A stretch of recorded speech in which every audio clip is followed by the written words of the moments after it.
Bonjour chers amis, bienvenue à tous sur notre chaîne La Vérité pour notre temps.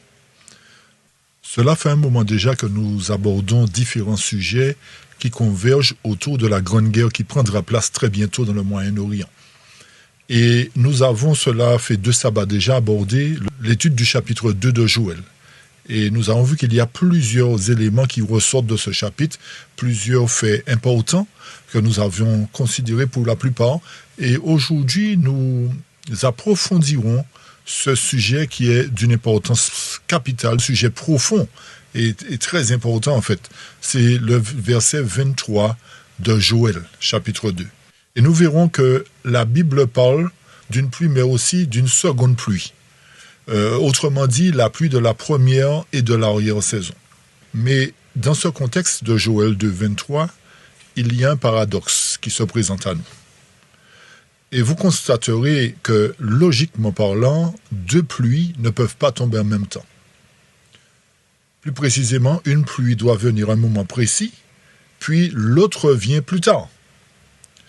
Alors, la question est pourquoi Joël semble présenter ces pluies d'une manière si particulière.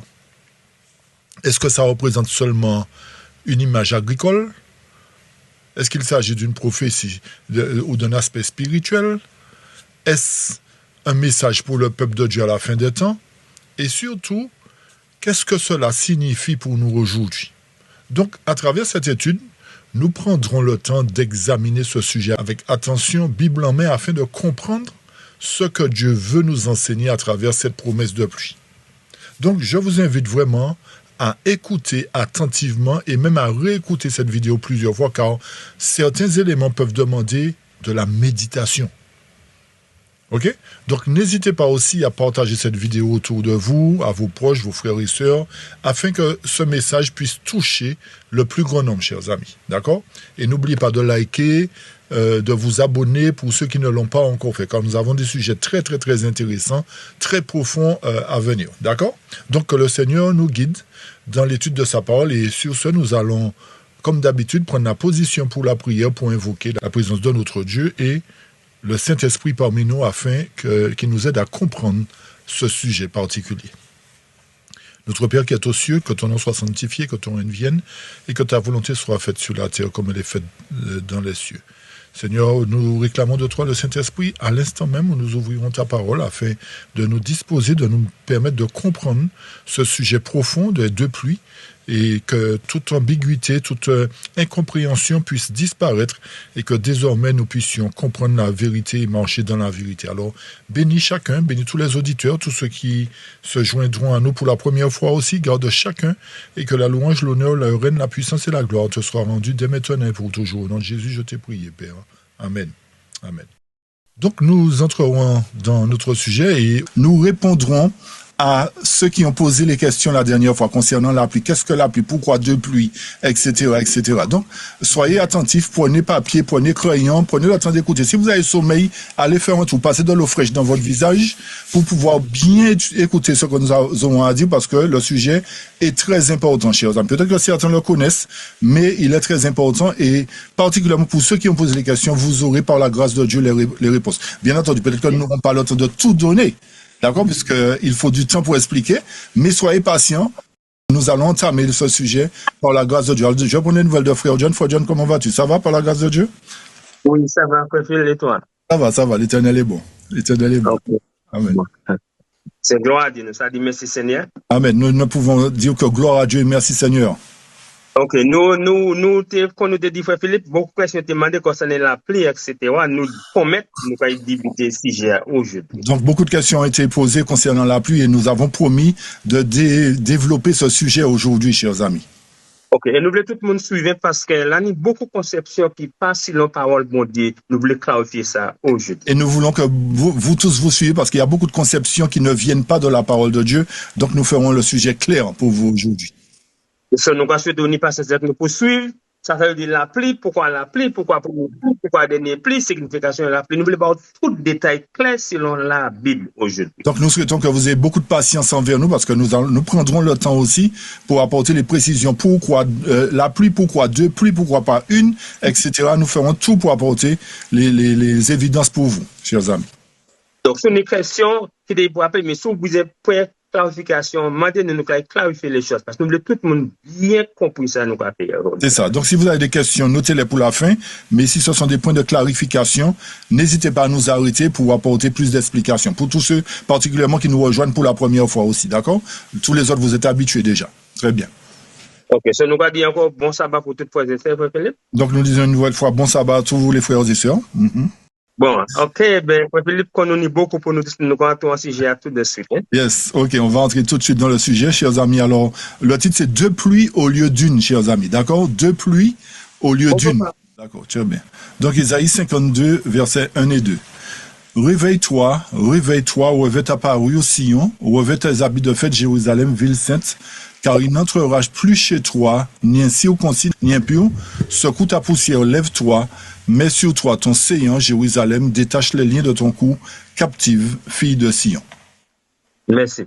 Alors, pour nous commencer ce sujet, frère Philippe, je voulais demander à tout le monde qui est sur cette plateforme.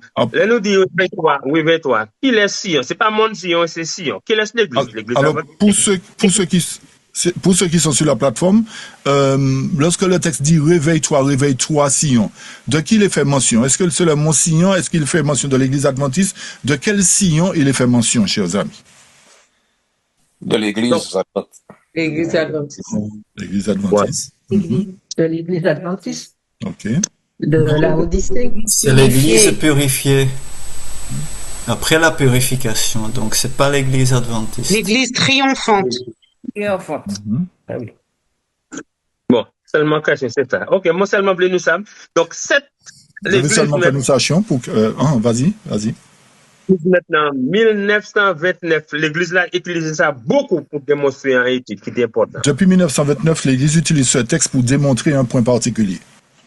Parce qu'en website, de faire étude sur Isaïe, frère Philippe, l'école de savoir question, c'est de concerner Isaïe. Dans ce temps-là, il faisait une étude sur Isaïe.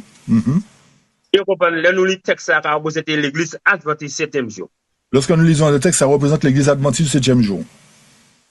Ça a bon dire pour l'église là lever parce que là ni poussière, il pas correct lever pour faire une réforme, habiller, mettre bon linge, ça veut dire habiller dans mettre ranger corps pour mettre corps net. Donc l'Éternel adresse un message à son église pour l'invitant à se réveiller, à ôter la poussière de ses vêtements et de se mettre sur son séant, de se mettre à sa disposition en fait. Voilà, le texte là comme le verset 1. Réveille-toi, réveille-toi, revêt ta parure, Sion, revêt tes habits de fête, Jérusalem, ville sainte. Car il n'entrera plus chez toi, ni un circoncis, ni impur. Verset 2. Secoue ta poussière, lève-toi, mets-toi sur ton séant, Jérusalem, détache les liens de ton cou, captive, fille de Sion. Merci. Ça voulait dire signifier que l'église, la foi Philippe, encore plus qu'on monte à demander prière. Ce texte montre ici que l'église n'est pas encore dans la pureté que l'Éternel attend d'elle. Il faut qu'on habille comme on dit à demander. Elle n'est pas encore revêtue comme Dieu le souhaite. Donc, si bon Dieu habillé, mettez linge, c'est parce qu'on y linge là, alors, correctement. Donc, si l'Éternel invite son église à se revêtir, c'est parce qu'elle n'a pas le vêtement qui convient. Donc, l'église là, ni pour habiller, pour bien habiller, pour garder net, pour garder bien point à point, bien organisé, quoi. Donc, l'église doit se réorganiser, prendre un bon bain, se nettoyer et se vêtir de l'habit que Dieu lui donne. Et laisse ça fait, laissez continuer, pareil, passant l'église là, voilà, la fille. Et lorsque l'église revêtira l'habit de l'Éternel, les incirconcis ne passeront plus par cette église. Et c'est pour ça, verset 2 dit, si quoi la poussière, mettez quoi correctement.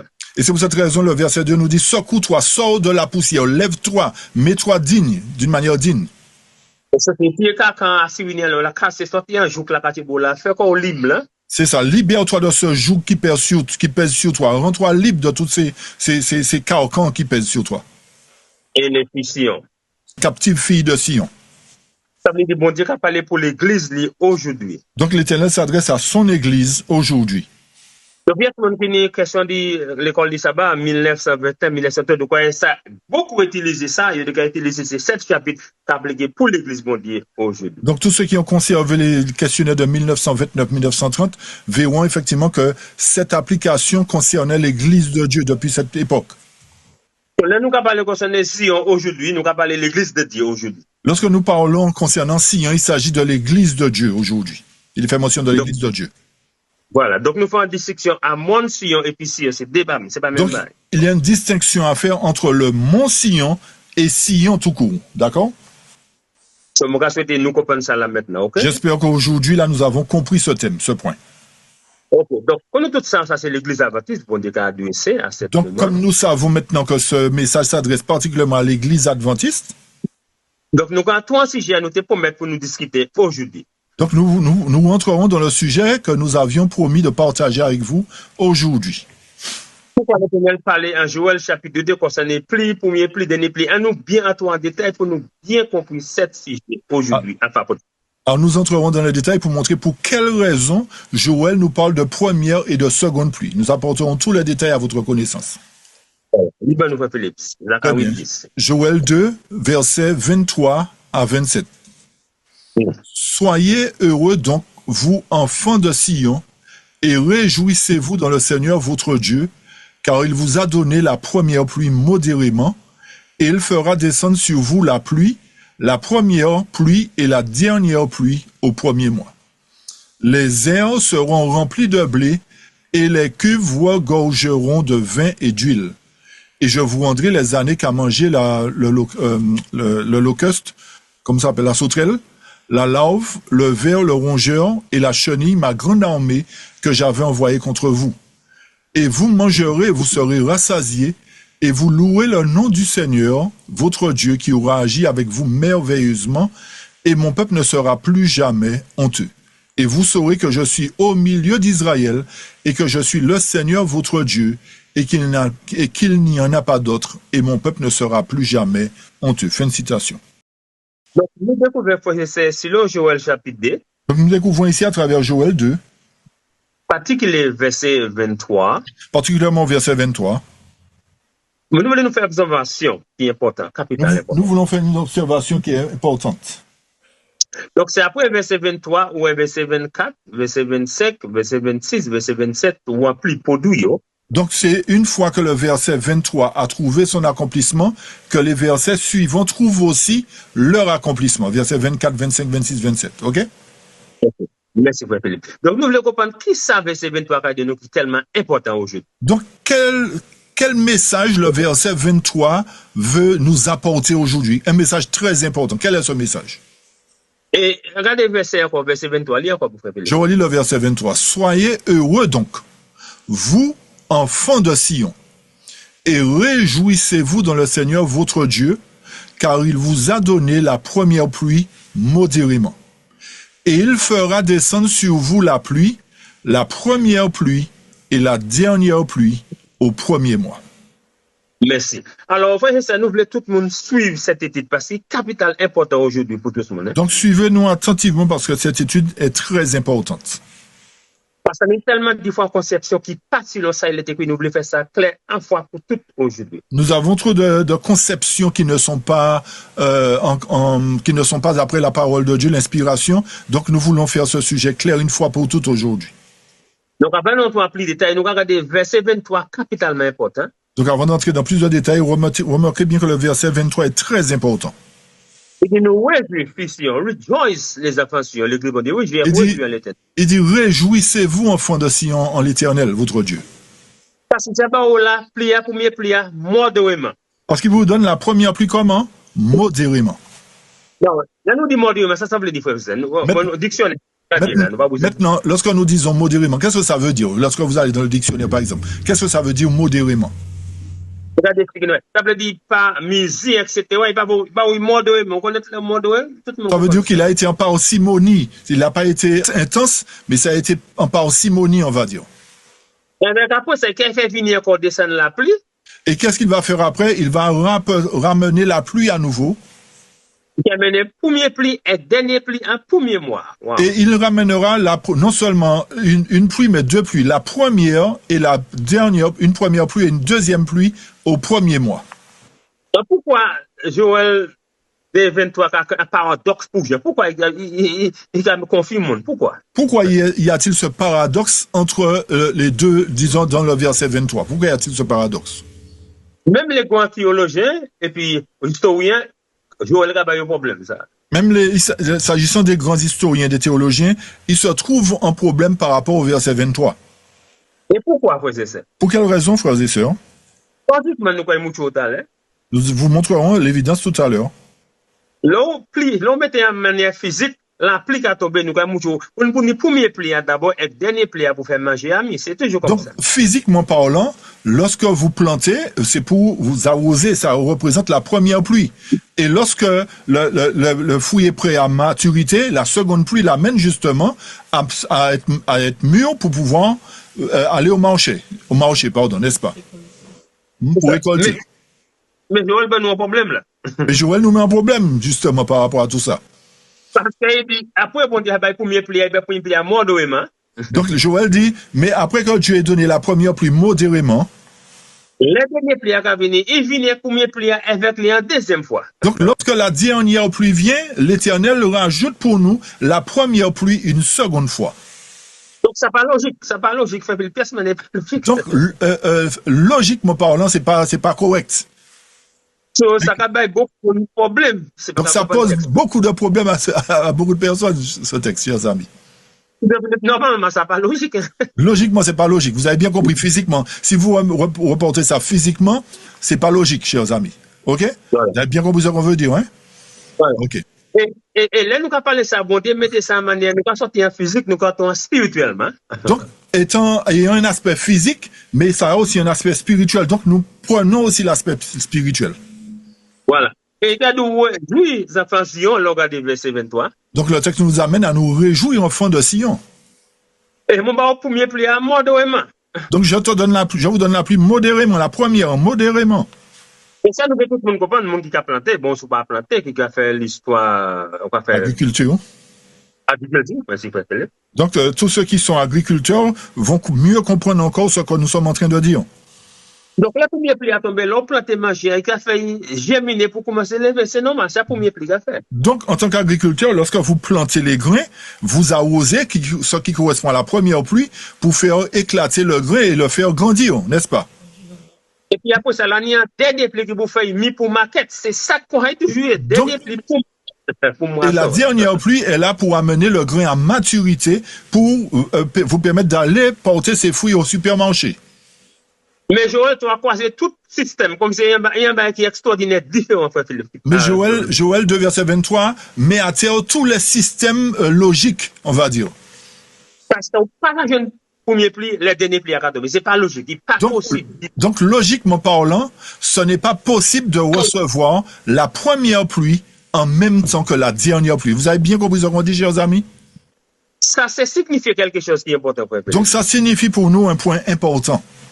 La première pluie a pas fait travail, elle était pour faire. Wow. Donc, ce qui revient à dire que la première pluie n'a pas accompli sa tâche comme cela se devrait.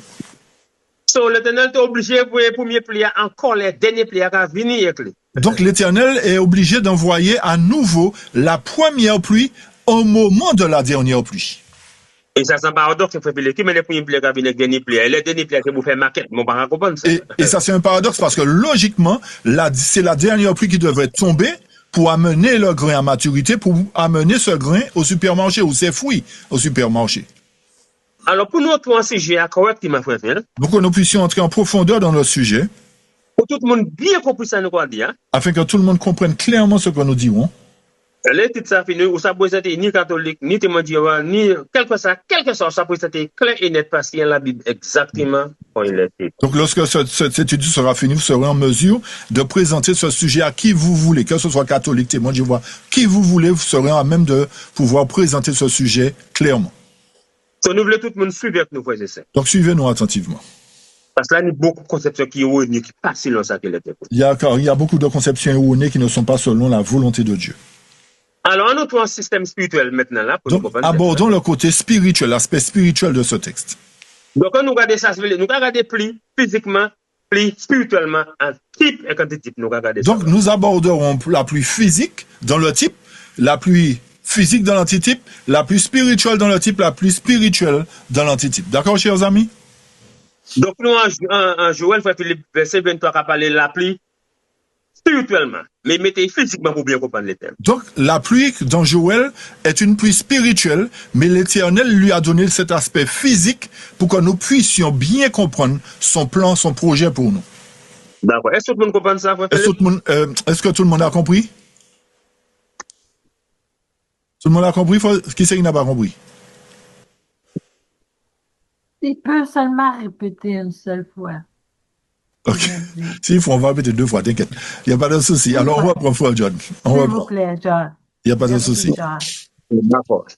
Nous dit ça qui est écrit en Joël 2, 23. Ce qui est mentionné dans Joël 2, verset 23, Bon Dieu servi un thème spirituellement, aussi physiquement. l'Éternel utilise un thème spirituel et il nous parle aussi concernant l'aspect physique de la chose. Pour nous bien comprendre les choses. Pour que nous puissions bien comprendre ce point mentionné ici.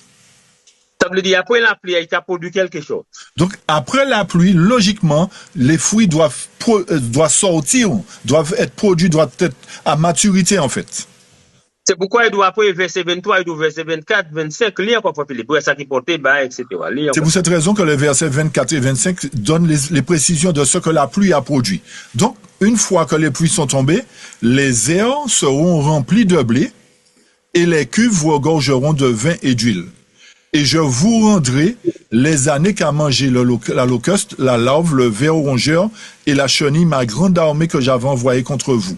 Et vous mangerez et vous serez rassasiés, et vous louerez le nom du Seigneur votre Dieu qui aura agi avec vous merveilleusement, et mon peuple ne sera plus jamais honteux, et vous saurez que je suis au milieu d'Israël, et que je suis le Seigneur votre Dieu, et qu'il n'y en a pas d'autre, et mon peuple ne sera plus jamais honteux. Fin de citation. Ça veut dire là, vous plantez des jardins, frère Philippe, a dit qu'il dit. Donc lorsque vous faites de l'agriculture, vous plantez vos fruits et vos légumes, Et puis la pluie a tombé, dernière la pluie a tombé, frère Philippe. et que la dernière pluie est tombée lorsque le grain est déjà arrivé à une certaine maturité, une certaine grandeur, on va dire. C'est dernier pluie qui a fait mis pour maquette, c'est dernier, pas pour moi. Dernier pluie Voilà. a fait mis pour. C'est ça, c'est la dernière pluie qui amène les fruits ou les grains à maturité pour les livrer au supermarché. Après dernier pluie a tombé, on manger des journaux, manger des mango, manger des tomates, parce que tout bail mis pour maquette, tout bail belle, puis dernier pluie a fait tout bail venu préparé pour maquette ou pour moisson. Donc, une fois que la seconde pluie est tombée, vos mangues sont mûres, vos avocats sont mûrs, vos tomates sont mûres, et à ce moment-là, comme vous en avez en quantité, vous pouvez aller livrer au supermarché. Parce que la seconde pluie a amené tout ça à maturité. Ouais. Voilà, si deuxième pluie n'a pas tombé, je regarde, frère Philippe. Donc, si la deuxième pluie n'a pas fait son travail, vous n'aurez pas de production. Ça, c'est un thème physiquement, frère Philippe. Ça, c'est physiquement parlant. C'est clair? Voilà. Alors, nous comptons un thème spirituellement maintenant. Donc, nous abordons le côté spirituel. Donc, nous comptons en détail, ça veut dire pluie, un thème, ça veut dire. Donc, qu'est-ce que ça veut dire la pluie véritablement, spirituellement parlant? Voilà, nous en Zacharie chapitre 10, frère Philippe, suivez ça. Donc, Zacharie chapitre 10, verset 1 à 3. Demandez au Seigneur de la pluie au temps de la dernière pluie, et le Seigneur fera des nuages éclatants et leur donnera des ondées de pluie et à chacun de l'herbe dans son champ. Pourquoi? Car les idoles ont parlé de vanité et les devins ont vu le mensonge et ont proféré des songes trompeurs. Ils consolent en vain. C'est pourquoi ils s'en sont allés comme des brebis. Ils étaient abattus parce qu'il n'y avait pas de berger. Mon courroux s'était embrasé contre les bergers et j'ai puni les chèvres, car le Seigneur des armées visite son troupeau, la maison de Juda, et il les a fait comme son beau cheval dans la bataille. Fin de citation. M'a tellement voulu parler à ce texte, frère Philippe, parce que si vous vous parlez, parce que après c'est incité ou insulté, mais c'est pas incitant, c'est la vérité. Alors, je ne vais pas dire trop de choses sur le texte, parce que en même temps, l'esprit de prophétie a dit beaucoup sur ce texte, et il se trouve que les pasteurs sont offensés par rapport à ce texte, parce qu'il apporte beaucoup d'éléments contre eux. Voilà.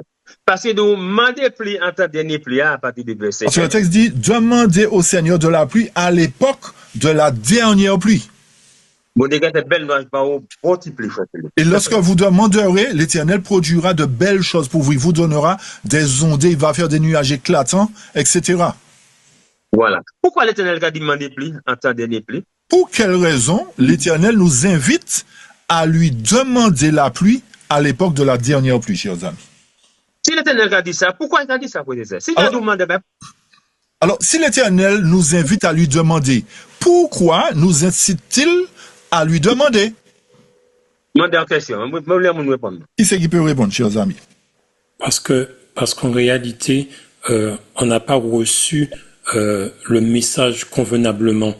Donc, si on avait déjà reçu le bon message, on serait prêt à recevoir le second. Mais comme ça n'a pas été fait comme le Seigneur l'avait prescrit, ce qui fait que le peuple reste dans l'ignorance. Merci. Merci, Lucien. Merci, frère. Eh bien, merci, mon frère. Merci, Donc, frère, c'est merci, mon quoi, frère.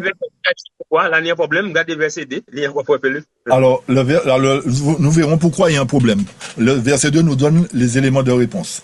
Car les idoles ont parlé de vanité et les devins ont vu le mensonge et ont proféré des songes trompeurs. Ils consolent en vain. C'est pourquoi ils s'en sont allés comme des brebis. Ils étaient abattus parce qu'il n'y avait pas de berger. Oui, c'est ouais, quand les bergers nous à l'église, bon, regardez nous la panique. Alors, chers amis, frères et sœurs, vous constatez bien que malgré la quantité de bergers que nous avons dans l'église, l'Éternel nous dit qu'il n'y a pas de berger. Philippe, là, nous dit berger, mettez un mot naturel, ça ne veut dire pas ça. Qu'est-ce que nous voulons dire par berger en termes concrets, chers amis? Voilà mon réponse. En termes modernes, là, aujourd'hui, qu'est-ce qu'on peut dire? Ça représente quoi, le berger? Pasteur ancien. Responsable des pasteurs. Les dirigeants. Les dirigeants. Ceux qui nourrissent le troupeau. Un enseignant. Très bien. Ceux qui protègent les brebis de Dieu, les enfants de Dieu. Oui, c'est ça, les pasteurs. Mais frère Philippe, écoutez, mais regardez-nous, ces pasteurs assez idoles, là, nous demandons ça. Alors, on découvre ici que les pasteurs sont des idoles, chers amis. On ne savait pas ça, hein? Et le texte nous dit que les pasteurs sont des idoles, n'est-ce pas? Oui, c'est vrai. Donc, maintenant, on va faire un pasteur idole, frère Philippe. Alors, comment pouvez-vous idolâtrer un pasteur, chers amis? Quel exemple on peut donner? On avale tout ce qu'il dit sans chercher si c'est la vérité. Hein. Exactement. Leur anniversaire est fait. On est en Ça, c'est sur lui et pas sur Dieu. On leur donne aussi des présents, des cadeaux après chaque évangélisation. Mais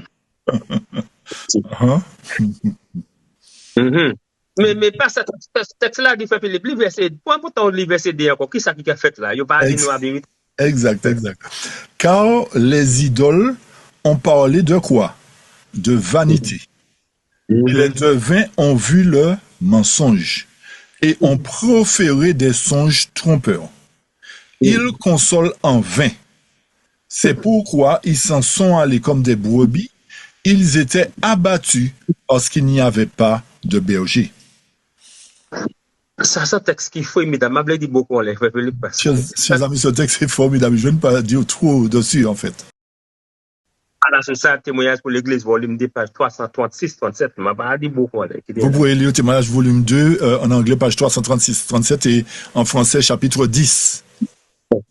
Bon. Il dit, il y aura un sommeil, il y aura pas de question. Bon, nous, quand il dit ça, là, nous avons le monde l'esprit de prophétie nous dit qu'ils sont en sommeil, ils prêchent pour des gens qui sont endormis aussi. Donc, on ne veut pas trop entrer dans ça, mais c'est ce que ça veut dire là, en gros. Mais l'Éternel dit qu'il faut garder le verset 3, frère Philippe. Le verset 3 nous dit quoi? Mon courroux s'est embrasé contre les bergers, et j'ai puni les chèvres, car le Seigneur des armées visite son troupeau, la maison de Juda, et il les a fait comme son beau cheval dans la bataille. Fin de citation. Donc nous voyons que l'Éternel a un projet de rétablir son Église. Pourquoi? Parce que les choses ne vont pas comme il veut.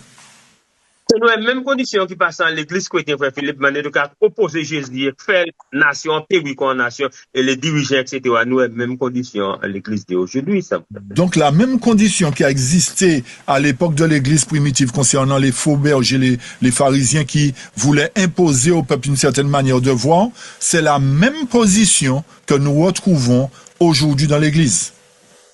Bon, nous avons parlé de dernière église. Dernière église bon Dieu aujourd'hui, c'est pas nous qui dit ça. Donc il s'agit ici de la dernière église qui est précisée là, hein, chers amis. La dernière église dans laquelle Dieu doit faire un travail. Alors, le verset 1 encore, il va nous sortir encore, s'il vous plaît. Je reprends verset 1 à nouveau. Demandez au Seigneur de la pluie, au temps ou à l'époque de la dernière pluie. Et le Seigneur fera des nuages éclatants et leur donnera des ondées de pluie et à chacun de l'herbe dans son champ. Ok, moi, question, est-ce que Dieu a parlé plus physiquement et plus spirituellement? De quel aspect il s'agit ici? Physique ou spirituel, chers amis? Spirituel. Merci. All right. Merci. On poursuit. On va maintenant dans Deutéronome 32.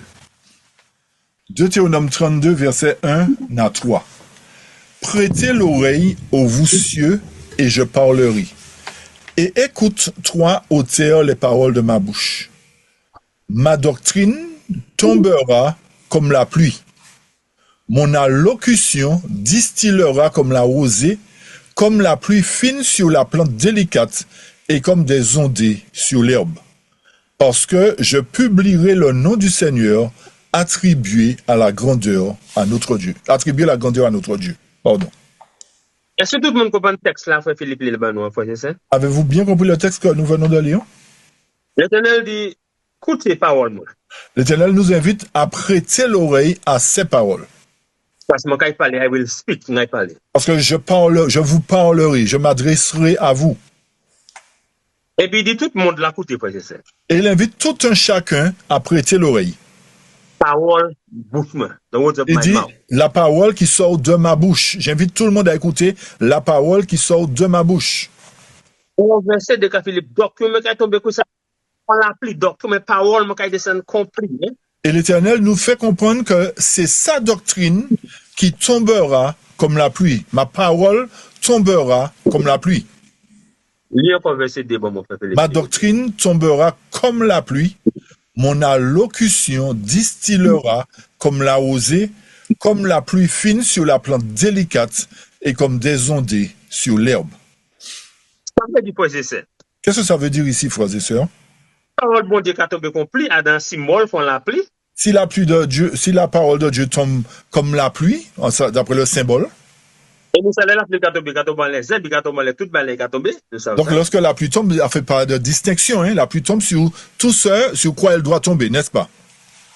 Donc, pour bien comprendre le texte, là, Philippe. Pour que nous puissions bien comprendre le texte, ici.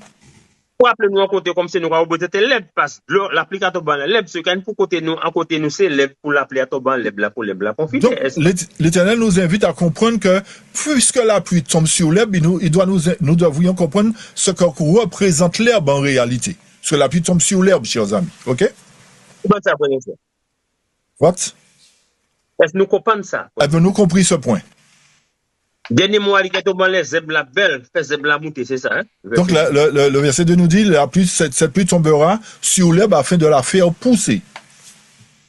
Ok. Et maintenant, si la pluie tombe dans les herbes, doit se faire profiter, frère Philippe. Donc, si la pluie tombe sur l'herbe afin de la faire progresser, profiter. Nous allons écouter l'Éternel appliquer nos concepts.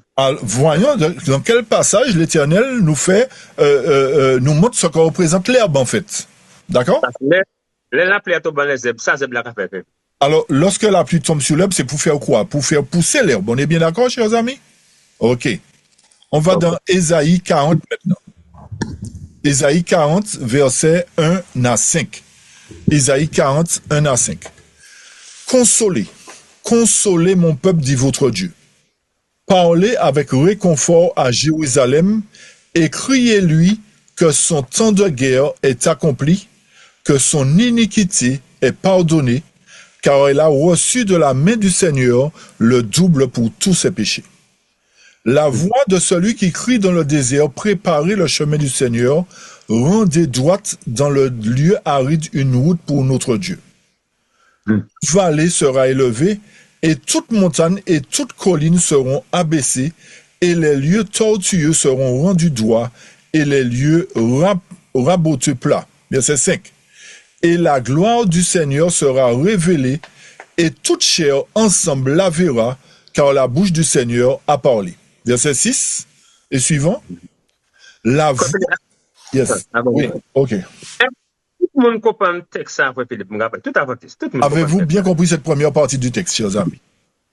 Donc, nous, bon Dieu, tu as parlé Jean-Baptiste pour Jean-Baptiste, tu as prêché, nous connaissons ça. Donc, l'Éternel, le texte ici, là, parle de Jean-Baptiste lorsque Jean-Baptiste prêchait l'évangile. Est-ce que vous avez Jean-Baptiste qui a prêché, il dit toute colline, toute montagne, il a parlé montagne, colline, zèbre, physiquement, qui a exalté, qui a descendu, ça a regardé. Est-ce que vous pensez que Jean-Baptiste prêchait pour les montagnes physiques, les collines physiques, littérales? Est-ce que vous pensez que c'est pour ça que Jean-Baptiste prêchait? Non. Ok. Donc, il a prêché par le monde, peut-être, c'est ça? Donc, il prêchait pour les humains, n'est-ce pas? Oui. Ok. D'accord.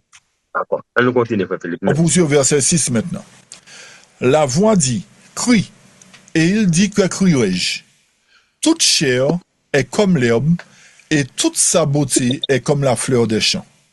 L'herbe se dessèche, la fleur se fane, parce que l'Esprit du Seigneur souffle dessus. Vraiment, le peuple est comme l'herbe.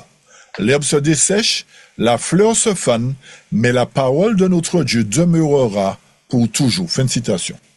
Merci. Donc ça, nous découvrons là, verset 6, Frère Philippe. Ce que nous découvrons ici au verset 6. Et le verset a dit crier. Le verset nous invite à crier. Mais dit que ça manque crier pour. Mais crier pourquoi?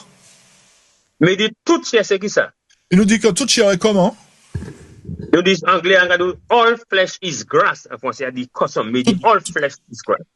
Toute chair est comme l'herbe. Voilà. Et quand nous ça, c'est bon décaille vidé en laissant professeur. Et nous voyons que là, c'est là, à ce moment-là, que la beauté de Dieu se déversera.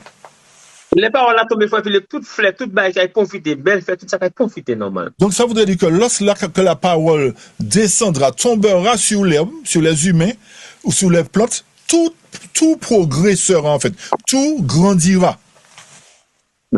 Regardez verset 7, Frère Philippe. Et le verset 7 nous dit, l'herbe se dessèche, la fleur se fane, parce que l'Esprit du Seigneur souffle dessus. Vraiment, le peuple est comme l'herbe. Ça, ça veut dire nous là, professeur. Que veut dire le texte ici? Ça veut dire nous en façon physiquement. Donc physiquement parlant. Pour nous mettre spirituellement. Donc pour faire la transition spirituelle. Ça veut dire la pluie a tombé en l'herbe physique. Donc ça veut dire que la pluie tombe sur l'herbe physiquement, pour bien comprendre le point. Et toute l'herbe a profité. Qui veut profiter? Et toutes les herbes profitent dès que la pluie tombe sur elles. Toutes les herbes, quelles que soient les vieilles herbes, les bonnes herbes, vous avez compris, les épices, etc. La pluie fait du bien à tous. Et comme parole bon Dieu en deux tomes, c'est qu'on la pluie, Frère Philippe. Et comme la parole de Dieu symbolise la pluie. Et la pluie qui tombe en toute l'herbe. Et la pluie tombe sur toute l'herbe. Donc, parole, ça allait tomber en l'herbe, donc l'herbe pour porter. Donc, logiquement parlant, si la parole de Dieu tombe sur toute l'herbe que nous sommes, chaque herbe doit profiter. Et c'est pourquoi il dit nous, c'est à la côté qui c'est peuple là, c'est zèbre, c'est l'herbe, c'est grasse. Et c'est pour cette raison qu'il dit que de nous que nous sommes comme l'herbe, l'homme est comme l'herbe. Ça veut dire l'eau tombe plutôt bas sur l'herbe, l'herbe là, fait que ça profite, n'est-ce pas? Donc, lorsque l'eau tombe sur l'herbe, l'herbe doit progresser, profiter, n'est-ce pas?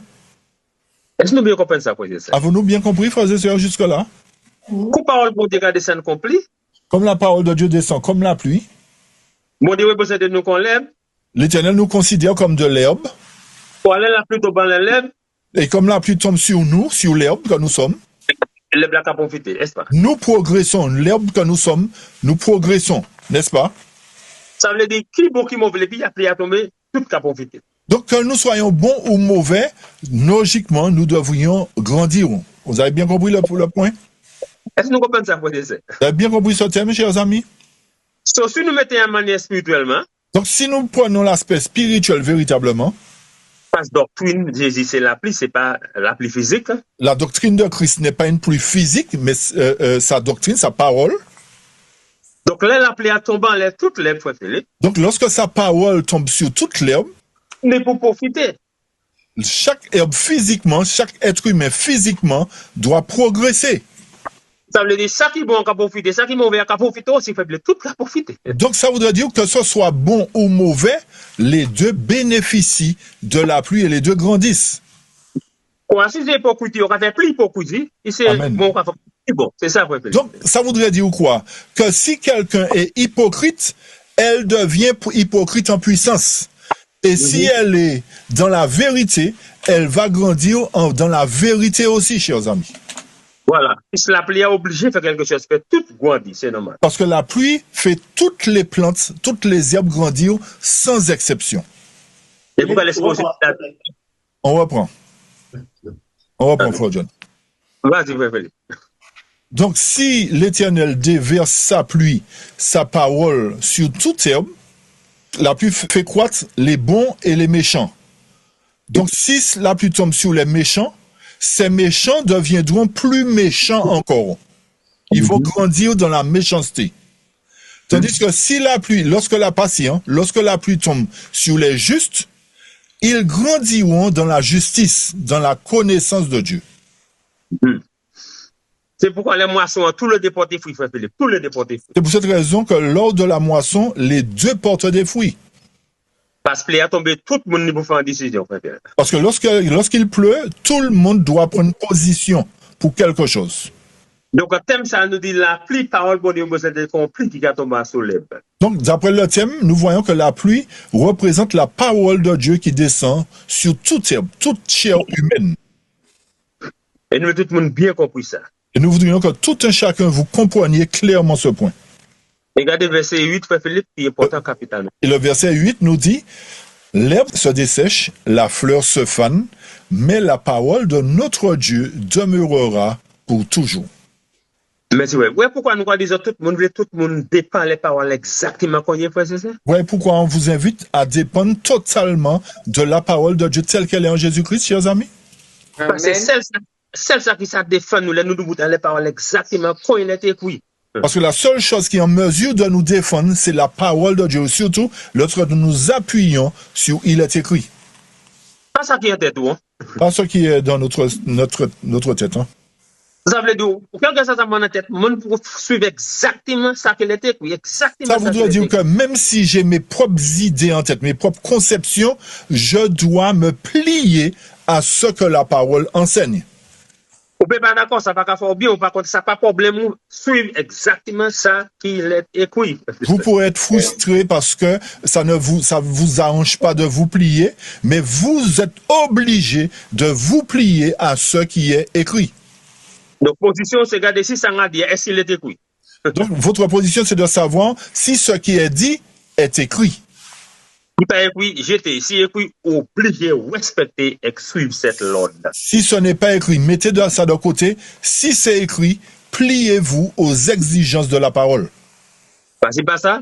Les réforces sont plus mauvais ou plus bon. Si ce n'est pas ce que vous faites comme démarche, la pluie vous rendra plus mauvais ou meilleur.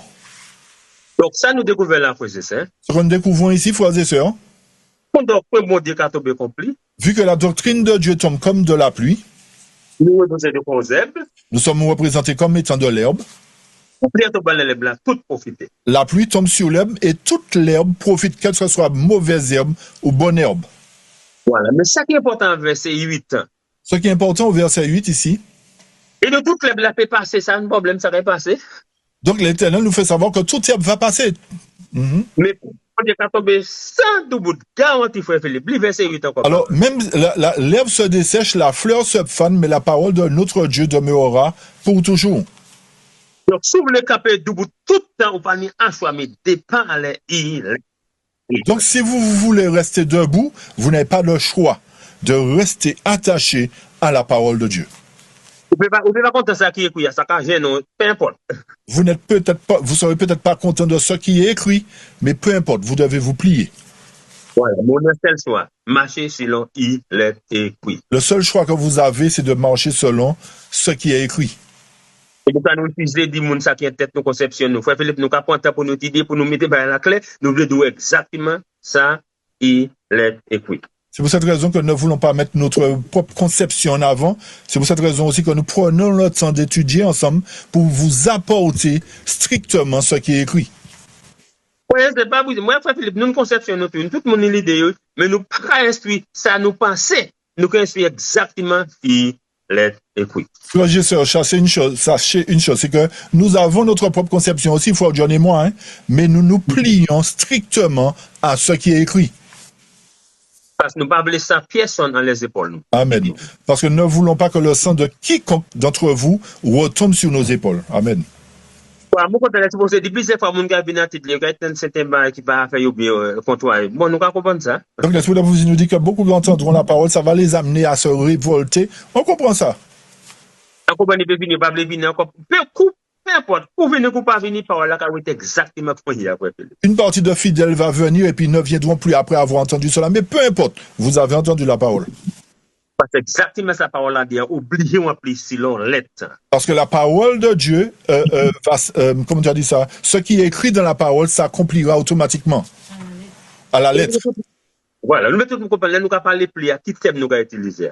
Donc, lorsque nous parlons de pluie, nous voulons que vous sachiez quel thème est employé là véritablement. Nous passons de nous finissons de là, tout le monde bien compris la signification Joël dans la Bible. Donc, lorsque nous terminerons cette étude, vous aurez la claire signification de ce qu'est la pluie dans la Bible à travers Joël, etc.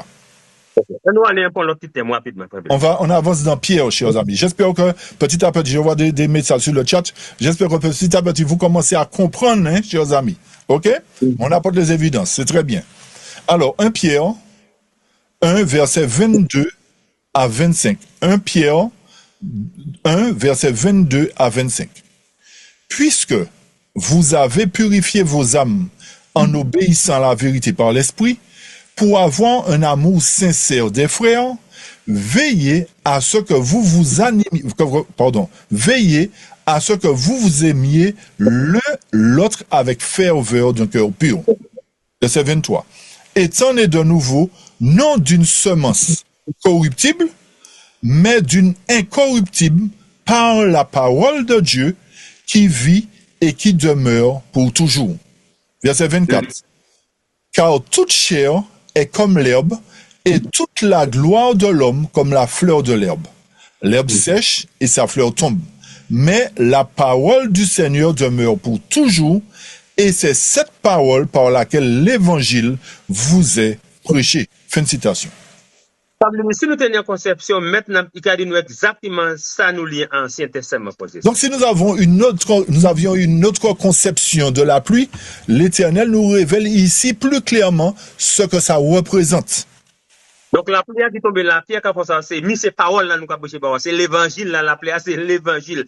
Pas physique, mais parole bon Dieu. Donc, la pluie là, il nous fait ça, le texte nous fait savoir que la pluie est l'évangile que nous sommes en train de prêcher pour vous aujourd'hui. Elle est en train de tomber aujourd'hui sur chacun de vous. Voilà ce que nous dit l'évangile.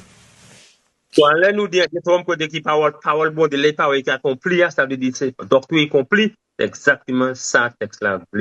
Lorsque la parole nous dit ici que lorsque la pluie tombe, la volonté de Dieu s'accomplit, eh bien, c'est ce qui est en train de se faire là aujourd'hui. La parole de Dieu tombe et elle doit trouver son accomplissement. Et nous voulons tout le monde bien compris ça. La raison pour laquelle nous voudrions que vous compreniez clairement cela. C'est exactement comme l'esprit vous émettez. On vous donne les points exactement comme l'esprit de prophétie nous l'a révélé. Ça, l'esprit, c'est ça, nous pas de ça qui est tête, nous avons exactement ça qu'il était. Donc, ce que l'esprit saint nous dit, c'est ce que nous vous donnons. Nous ne vous donnons pas notre conception, nous donnons strictement ce que l'esprit nous dit. Nous poursuivons dans Ésaïe 55. Ésaïe 55, versets 6 à 11. Cherchez le Seigneur pendant qu'il peut être trouvé. Appelez-le tandis qu'il est prêt. Que le pervers abandonne son chemin et l'homme inique ses pensées, et qu'il retourne au Seigneur et lui fera miséricorde, et à notre Dieu, car il pardonnera abondamment. Car mes pensées ne sont pas vos pensées, et vos chemins ne sont pas mes chemins, dit le Seigneur. Car comme les cieux sont plus élevés que la terre, ainsi mes chemins sont plus élevés que vos chemins, et mes pensées plus que vos pensées. Car comme la pluie et la neige descendent du ciel et n'y retournent pas, mais arrosent la terre et la fait produire et germer, afin qu'elle donne de la semence au semeur et du pain à celui qui mange. Ainsi sera ma parole qui sort de ma bouche. Elle ne retournera pas à moi sans effet, mais elle accomplira ce que j'ai voulu et elle prospérera dans la chose pour laquelle je l'ai envoyée. Fin de citation. Alors, merci Frère Philippe. Nous voulons bien autres, la cogne pour faire ça. Ok, nous voulons donner la chose comme elle est écrite. Nous n'ajoutons rien, ne faisons pas de quoi que ce soit comme ajout, chers amis. C'est pour ça que nous allons Frère Philippe pour tout le monde bien compris. C'est pour cette raison que nous allons lentement aujourd'hui, que vous puissiez bien comprendre. Ici, encore posé, c'est nous découvert en Isaïe. Ici, nous découvrons à travers Isaïe 55. Et on comprend le verset 6 bien, verset 6, verset 7, bien compris ça. Hein? Verset 6 et 7, c'est la version King James qu'on met, il me semble, qui est là. Mais de quoi c'est pour Frère Philippe, chercher l'Éternel correctement. L'Éternel nous dit, abandonnez vos mauvaises conceptions et cherchez l'Éternel véritablement. Marchez selon ça, l'Éternel dit nous. Marchez selon les pensées de l'Éternel, ce que l'Éternel nous donne. Il nous bénira abondamment. Alléluia. Et il nous bénira abondamment. Alléluia. Conception, pas conception, pas même chose. Il dit, mes pensées ne sont pas vos pensées. Et nous, on doit comprendre ça, verset 9. Et nous devrions comprendre cela. Le verset 9 nous dit, car comme les cieux sont plus élevés que la terre, ainsi mes chemins sont plus élevés que vos chemins, mes pensées, plus que vos pensées. Donc c'est normal, Frère Philippe, nous réalisons, c'est pas ça qui est en tête, nous, mais c'est ça qui est écrit. Même si nous avons nos pensées, mais nous devons nous calquer sur ce qui est écrit. Parce que nous voulons sauver, nous, on doit marcher selon il est écrit. Si nous voulons être sauvés, nous devons marcher selon ce qui est écrit. Et la net, il faut aimer d'abord pour un verset 10, verset 11. Et il y a un point qui est important, c'est le verset 10 et 11, chers amis, qui nous dit ceci. Car comme la pluie et la neige descendent du ciel, et n'y retournent pas, mais arrosent la terre et la fait produire et germer, afin qu'elle donne de la semence au semeur et du pain à celui qui mange, ainsi sera ma parole qui sort de ma bouche. Elle ne retournera pas à moi sans effet, mais elle accomplira ce que j'ai voulu et elle prospérera dans la chose pour laquelle je l'ai envoyée. Merci, Frère Philippe. Donc, nous, frères et sœurs, voyons ici, frères et sœurs, même pour la pluie avec neige, ou pas jamais la pluie avec neige, tu bien dit, oh, mon changer l'idée, mon gars, il mouton, pas jamais ça fait. Vous n'avez jamais vu la pluie commencer et la neige commencer à tomber. Vous dites, non, je regrette, je remonte, je ne tombe pas sur la terre. Vous avez déjà vu ça? Alors, il dit, même quand la pluie a tombé, il est obligé, vous êtes, les pèses blancs obligés. Donc, comme la pluie tombe, elle est obligée d'arroser l'herbe, d'arroser la terre, chers amis. Et bien, c'est la même manière, verset 11, c'est ça? Et c'est la même chose qui se passe au verset 11, en fait. Toute parole qui sortira de la bouche de l'Éternel, c'est ça. Disons que toute parole qui sortira de ma bouche, frères et sœurs, il ne peut pas jamais retourner pour moi sans effet. Impossible. Toute parole qui sortira de ma bouche ne reviendra pas sans avoir accompli ce que la parole nous a demandé de faire, chers amis. C'est un mot qui est fort, une déclaration qui est fort. C'est une déclaration formidable, chers amis, qui est puissante.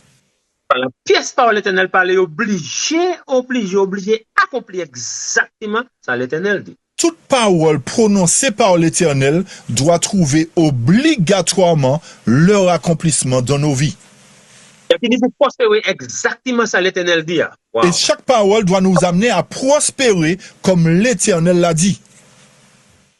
Philippe, c'est une déclaration qui est forte. Chers amis, c'est une déclaration qui est forte, puissante.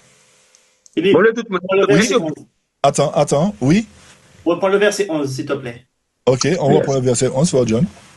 Oui, ainsi sera ma parole qui sort de ma bouche.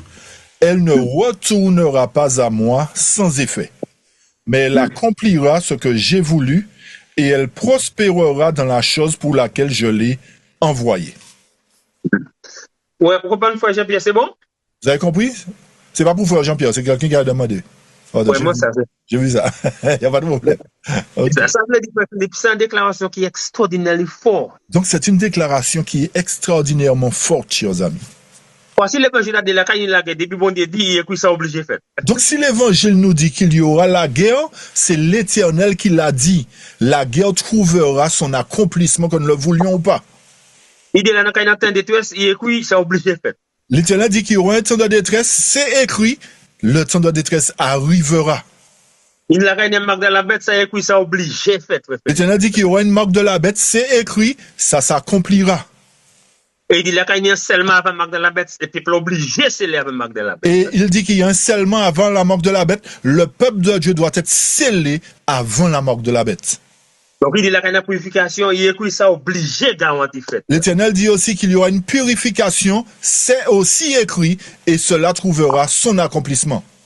Et il dit l'église bon Dieu qui a venu belle et nettoyée, va dans le monde de temps, dit on t'a un marque de la bête là, ça obligé fait. Et l'Éternel dit que son église sera belle et ira dans le monde, ses paroles aussi s'accompliront, chers amis. Donc ça veut dire, même si nous croyons ou nous pas croyons, ça n'a pas faire rien pour ça qui est écrit. Chers amis, que nous le croyons ou pas, ça ne change pas la puissance de la parole. Le seul privilège nous, c'est quoi ça qui est écrit. Le seul privilège que nous ayons, c'est de croire strictement à ce qui est écrit. Et pour ça, Jésus dit à Matthieu 4, Philippe, ne va pas manger pas pain, non pas vivre pas pain tout seul, mais pas toute parole. Exact. C'est pour cette raison que Matthieu 4 nous invite à croire que l'homme ne vivra pas seulement de pain, mais de toute parole qui sort de la bouche de Dieu. Donc, pain, bon pour manger, ça manger pain, mais parole là, plus bon passer ça toujours. Donc, le pain, bon, c'est une bonne chose, mais la parole de Dieu est encore meilleure que le pain physique, chers amis. Donc, nous devons la consommer tout le temps. Voilà. Tout ça qui sortit de la bouche de l'Éternel, Philippe obligé à accomplir exactement ça. Toute parole sortant de la bouche de Dieu trouveront leur accomplissement, pardon. Comme tout le monde dans cette plateforme aujourd'hui. Je veux que chacun de vous sur cette plateforme aujourd'hui, rien on est à Bible, bon Dieu dit, ou peut quoi ou peut pas quoi, ça obligé, garanti pour appeler. Tout ce que vous lisez dans la Bible aujourd'hui, que vous le croyez ou pas, ces paroles trouveront leur accomplissement, que vous le croyez ou pas. Voilà, si on a un seul choix, si vous voulez sauver, si ou pas content, mais dit, c'est ça l'Éternel dit, mon quoi. Vous avez un seul choix. Si vous voulez être sauvé, même si vous n'y croyez pas, peu importe, mais dites, c'est ce que l'Éternel a dit. C'est comme ça qui est important, frère. Nous encourager. Hein? Et c'est ce qui est important. Donc, nous vous encourageons à croire à la parole. Nous allons continuer, le Joël. On poursuit. On revient dans Joël 2:23. Soyez heureux donc, vous enfants de Sion, et réjouissez-vous dans le Seigneur votre Dieu, car il vous a donné la première pluie modérément. Il fera descendre sur vous la première pluie et la dernière pluie au premier mois. Non, n'oubliez pas donc ça. Clarifier, nettoyer, organiser aujourd'hui. Hein, nous voulons que ce paradoxe saute, qu'il n'y ait plus de paradoxe, que ce point devienne définitivement clair pour chacun de vous. Même si ça va être théologien, historien, problème, il n'y a pas de problème aujourd'hui, problème éliminé après aujourd'hui. Même si les théologiens et les scribes, tous ces gens-là, sont en problème par rapport à ce texte-là, mais nous ne pouvons plus être un problème par rapport à ce texte aujourd'hui. Moi, je écouté un des gens qui fait passer en station, l'église protestante, et puis on dépasse à parler, ouais, le texte là, manière, mais il n'y a pas en tout détail, mais il n'y a pas de conception, parce qu'il y a 200 paradoxes. Alors, j'ai écouté des chaînes protestantes qui disent que les dirigeants disent oui, ce texte-là, ça a vraiment un paradoxe dedans, ça dit certaines choses, mais en fait, ils donnent leur propre conception, en fait. Parce que par exemple, le premier pli à 14 dernier pli, ça va logique. Et ils ont du mal à comprendre comment la première pluie tombe en même temps que la seconde pluie. Pour eux, c'est pas logique, en fait. Et c'est celle l'église, bon Dieu, ben, cet privilège, c'est l'église adventiste, 7e jour aujourd'hui, un privilège. Hein? Amen. Et la seule église à qui Dieu a accordé le privilège de comprendre cela, c'est l'église adventiste. C'est un vrai privilège, chers amis. Ok. Bon, quand nous lisons, quand on est dans le thème physiquement, manière bon Dieu de bénir maman Israël, pourquoi il y a pli, des pli, nous fait machin. Exact. Donc, nous avons abordé l'aspect spirituel. Maintenant, nous revenons sur l'aspect physique dans Osée, chapitre 6, chers amis. Osée 6, versets 2 à 3. Après 2 jours, il nous revivifiera, et au 3e jour, il nous ressuscitera, et nous vivrons en sa présence. Alors, nous connaîtrons si nous poursuivons à connaître le Seigneur.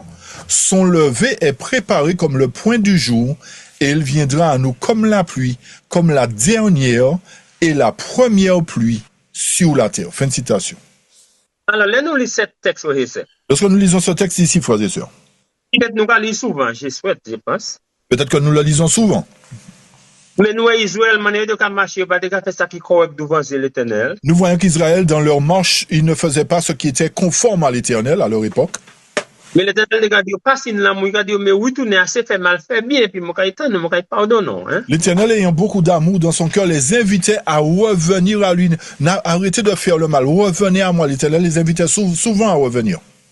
Bon, Israël en passe, mais nous, c'est Israël aujourd'hui. Nous, c'est la même condition. C'est Israël spirituel aujourd'hui. Donc, c'est vrai que c'était Israël d'antan, mais nous sommes Israël aujourd'hui, Israël spirituel, et nous sommes dans la même condition qu'Israël d'antan. Donc, regardez-nous, si nous retournons à marcher avec bon Dieu, il a accepté nous, il a pardonné nous, c'est bon. Donc, il nous dit, si nous revenons à lui, il nous acceptera. C'est une bonne chose. Et puis, Gabine, nous compris, hein, ça veut dire, pas bon Dieu physique, ça veut dire, par la Gabine, nous compris, c'est ça. Donc, ça voudrait dire que lorsque nous reviendrons à lui, il déversera sa grâce comme de la pluie sur nous, chers amis. Regardez ça, il y a toujours connecté, pluie et deuxième pluie, toujours connecté. Et remarquez bien qu'il déverse la première et la deuxième pluie. Attends, Chantal, tu voulais dire quelque chose? Oui, son lever est préparé. C'est quoi le lever? Son lever. Ok, on va y répondre dans quelques instants. Il n'y a pas de souci. Donc, je reprends le verset 3, il n'y a pas de souci. Alors, nous connaîtrons. Si nous poursuivons à connaître le Seigneur, son lever est préparé comme le point du jour, et il viendra à nous comme la pluie, comme la dernière et la première pluie sur la terre. Ça veut dire que est venu approcher nous, que est venu avec nous, c'est un thème qui est utilisé. Ça veut dire que ce thème nous signifie que c'est de la manière dont il va venir vers nous, il reviendra vers nous. Voilà. Nous allons dire, aux thèmes qui disent, is going forth as the morning, quand il vient quand matin, ça veut dire approcher Jésus à nous, vis-à-vis à nous, approcher l'Éternel à nous. Ça voudrait dire qu'il s'approche comme le jour qui se lève, en fait. Il va s'approcher progressivement de nous, en fait. C'est ce que ça veut dire, chers amis. OK? Mais quand il vient dans nous, ça veut dire parole qui vient dans nous, qu'on premier et dernier pli, c'est comme ça qu'il a venu. Donc, vu qu'il va se lever comme le point du jour, progressivement le soleil se lève, donc progressivement, il va nous donner la pluie pour que cela nous fasse du bien, chers amis. Mais pas oublier, il connecté. Premier et dernier pli, toujours à des consistances. Et remarquez bien ce que l'Éternel fait. Il déversera la première et la dernière pluie au même moment. C'est ça, nous veut tout le monde bien comprendre. Donc, vous devez que vous compreniez clairement cela. So, bien comprendre ça, comme elle a mis deux pluies. Donc, si vous comprenez bien ici, vous voyez qu'il y a deux pluies. Exactement. Pour faire germer et dernier pluie pour faire marquer. La première pluie pour faire germer le grain et la dernière pluie pour amener à maturité afin que vous soyez en mesure de livrer vos fruits au supermarché. Deux pluies pas qu'à tomber ensemble, il n'est pas logique, ça pas qu'à faire ensemble. Rappelez-vous, chers amis, mettez bien ça dans votre tête, que logiquement parlant, les deux pluies ne peuvent pas tomber en même temps. La première pluie ne peut pas tomber pour faire croître et en même temps faire mûrir. C'est ce que nous disons, chers amis. Est-ce que tout le monde a bien compris ça, frère? Vous avez bien compris cela, chers amis? La première pluie ne peut pas tomber pour faire germer et en même temps pour faire croître. C'est pas possible, c'est illogique. Et pourtant, l'Éternel dit qu'il va donner les deux en même temps. Ça veut dire que ça, et ouais, il va produire un problème. Ça veut dire que la terre était aride, elle ne produisait pas. On avance vers Deutéronome 11, verset 12 à 15. D'accord? Deutéronome 11, verset 12 à 15. C'est un pays dont le Seigneur, ton Dieu, a soin. Les yeux du Seigneur, ton Dieu, sont toujours sur lui depuis le commencement de l'année jusqu'à la fin. Et il arrivera que si vous écoutez diligemment mes commandements que je vous donne aujourd'hui, d'aimer le Seigneur votre Dieu, de le servir de tout votre cœur, de toute votre âme, alors je vous donnerai la pluie, alors je vous donnerai la pluie à votre pays en son temps, la première pluie et la dernière pluie, afin que tu recueilles ton grain et ton vin et ton huile. Verset 15. Et j'enverrai dans tes champs de l'herbe pour ton bétail, pour que tu manges et sois rassasié. Ok. Encore nous découvrons, frères et sœurs. Nous découvrons une nouvelle fois ici, frères et sœurs.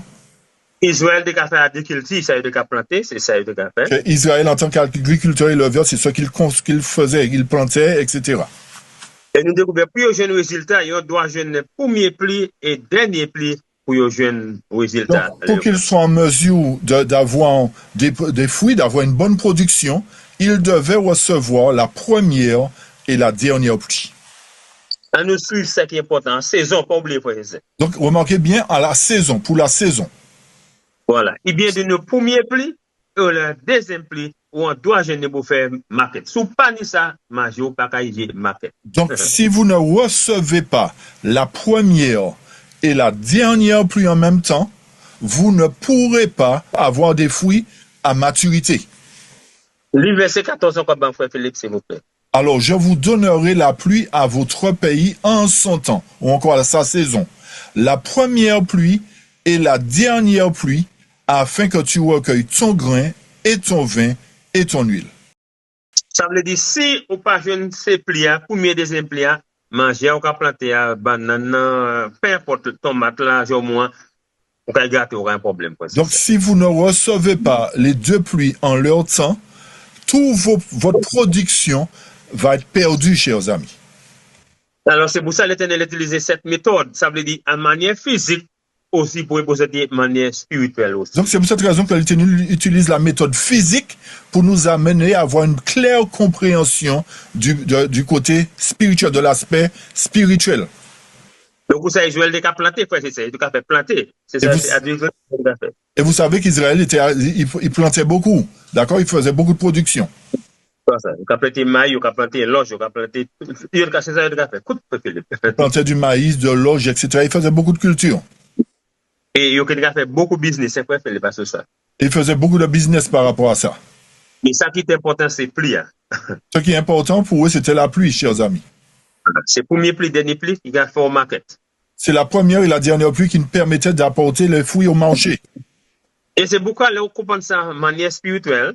Et c'est lorsque vous comprenez cela du côté spirituel, l'aspect spirituel. Vous comprenez pourquoi Jésus dit qu'il a venu en chair et puis faire masse aussi. Et c'est pour cette raison que vous comprenez mieux la raison pour laquelle l'Éternel vient faire sa moisson aussi. Nous allons comprendre ça, ok? Vous allez comprendre cela encore plus clairement. On continue, chers amis. Lévitique 26, versets 3 à 5. Lévitique 26, 3 à 5. Si vous marchez dans mes statuts, et si vous gardez mes commandements et les pratiquez, alors je vous donnerai les pluies. Je reprends. Alors je vous donnerai les pluies et non la pluie en leur saison, et la terre donnera son rapport et les arbres des champs donneront leurs fruits. Et le battage arrivera chez vous au temps de la vendange, et la vendange arrivera au temps des semailles, et vous mangerez votre pain à satiété, et vous demeurerez en sécurité dans votre pays. Fin de citation. Encore une fois, frères et sœurs. Voyons à nouveau ici, frères et sœurs. Sur un thème physique, nous avons planté. Il y a l'aspect physique, ça veut dire que lorsque nous plantons, la pluie doit tomber. Et pour dépendre l'Éternel, pour la pluie, premier pluie, dernier pluie, pour ma quête, il fait bien, frères et sœurs. Ils devaient espérer en l'Éternel pour que l'Éternel produise la pluie sur leurs fruits, leurs légumes, pour qu'ils puissent apporter cela en définitive au marché. C'est un grand mouvement parmi Israël, frères et sœurs. Donc c'était un grand mouvement qui se déroulait au sein d'Israël. Donc, il maïs sur toute côté parce que regardez pas les bons dieux pour faire porter beaucoup de fruits. Donc ils plantaient toute leur culture, mais ils dépendaient de Dieu pour qu'il arrose pour eux, qu'il fasse croître pour eux, dans le but d'avoir des fruits à présenter au marché. Regardez le verset 4 encore, Philippe. Donc, je revois le verset 4. Alors, je vous donnerai les pluies en leur saison, et la terre donnera son rapport, et les arbres des champs donneront leurs fruits. Nous voyons que sans la pluie, nous sommes marchand fini gâté. Vous n'aurez pas d'aliments.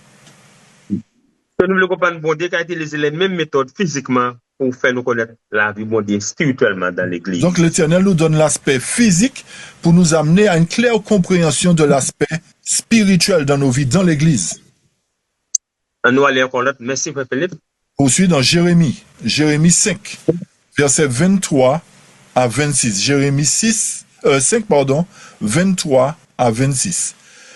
Mais ce peuple a un cœur récalcitrant et rebelle. Ils se sont révoltés et sont partis.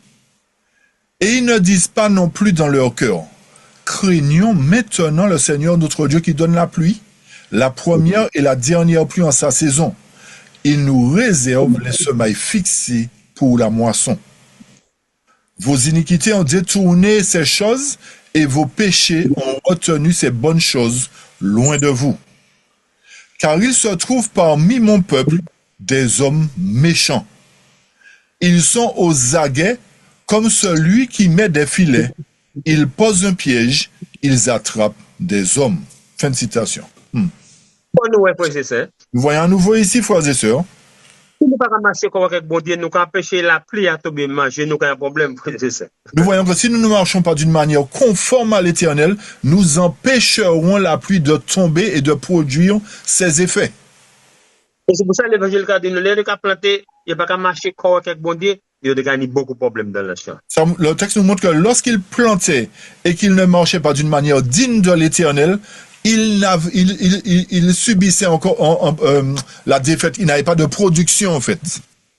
Le verset 24, encore, Philippe, nous, s'il vous plaît. Verset 24. Ils ne disent pas non plus dans leur cœur, craignons maintenant le Seigneur, notre Dieu, qui donne la pluie, la première et la dernière en sa saison. Il nous réserve les semaines fixées pour la moisson. Nous comprenons ça, frère et sœurs. C'est pas difficile pour nous comprendre la parole de Dieu, frère et sœurs. Donc ce point n'est pas difficile à comprendre, chers amis. Nous seulement ça, bien comprendre, nous avons fait type et quantité. Donc nous voyons ici qu'il y a un aspect à considérer, le type et l'antitype, chers amis. Pour nous bien comprendre la physique et la spirituelle. Pour bien comprendre, il faut comprendre l'aspect physique pour avoir une claire compréhension de l'aspect spirituel. C'est pourquoi l'Église sur la terre, il a beaucoup utilisé le physique pour faire nous comprendre le spirituel. Exact. Et lorsque l'Éternel était sur la terre, il utilisait beaucoup d'aspects physiques, c'est-à-dire des expériences physiques, pour nous amener à comprendre l'aspect spirituel, chers amis. Donc c'est la même méthode que nous avons utilisée aussi, qu'on a utilisé pour nous bien comprendre. Donc c'est la même méthode que nous utilisons aussi, parce que c'est ça qu'il a utilisé, donc nous faisons la même démarche. Et nous allons continuer, frère et sœurs. On va maintenant dans Jacques 5. Jacques 5, versets 7 et 8. Jacques 5, versets 7 et 8. Soyez donc patients, frères, jusqu'à la venue du Seigneur. Voici, le laboureur attend le précieux fruit de la terre, usant de patience jusqu'à ce qu'il reçoive la pluie de la première et de l'arrière-saison. Vous aussi, soyez patients, affermissez vos cœurs, car la venue du Seigneur est proche. Fin de citation. Nous encore en Jacques en Testament niveau. Nous voyons dans le Nouveau Testament à travers l'apôtre Jacques. Jacques fait en comparaison là. Il nous dit que c'est l'Éternel qui en change. L'Éternel, Jacques nous apporte un aspect, nous faisons savoir que c'est l'Éternel qui s'occupe de son champ, qui est en charge de son champ. Donc il fait comparaison, mon qui est en charge là, champ, avec l'Éternel, les mêmes concepts. Il fait la comparaison entre celui qui a en charge le champ et l'Éternel. Donc il met un thème spirituel aussi physiquement pour nous là. Donc il utilise les deux aspects, physique et spirituel, pour que nous puissions comprendre. Il nous dit d'avoir beaucoup de patience lorsque nous plantons.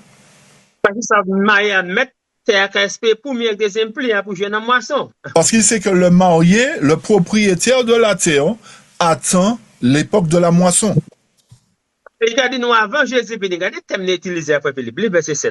Et nous dit, soyez donc patients, frères. Il nous dit avant que Jésus ne vienne, jusqu'à la venue du Seigneur. D'accord? Voici, le laboureur attend le précieux fruit de la terre, usant de patience, jusqu'à ce qu'il reçoive la pluie de la première et de l'arrière-saison. Il y a un thème qui est très important, capital. Donc ce thème ici est très important et capital, chers amis. Donc ça veut dire que nous qui espérons la venue de Jésus, nous devrions être patients aussi. Ça veut dire, nous, on doit jouer un premier pliant et dernier pliant avant moisson, en fait. Là. Parce que nous devrions être en mesure de recevoir la première et la dernière pluie avant que la moisson ne se fasse. Ça veut dire, ni un testament ancien, ni testament nouveau, suivent les mêmes marches, les mêmes directions, les mêmes positions. Donc, que ça soit dans l'Ancien comme dans le Nouveau Testament, les deux thèmes sont identiques. Les mêmes démarches ont été faites dans les deux cas. La raison pour nous, c'est clair pour vous autres, frères et sœurs. La raison pour laquelle nous prenons le temps aujourd'hui pour que ce sujet soit clair, frères et sœurs, bien compris ce sujet aujourd'hui. Nous voudrions que vous compreniez clairement ce sujet aujourd'hui. Bon, vous observez quelque chose? Vous avez observé quelque chose, frères et sœurs? Nous avons 2, 3, 4, 5, 6, 7, 8, 9, 10, 11, 12, 13, 14. Nous ne pouvons pas toucher rien, laisser pour là. Toute la Bible, 100%, 100%, 100%. Vous avez constaté que nous avons touché au moins 13, 14 passages de la Bible. Nous n'avons pas encore touché l'esprit de prophétie. C'est très important, chers amis. La Bible seule. Nous avons la Bible seule.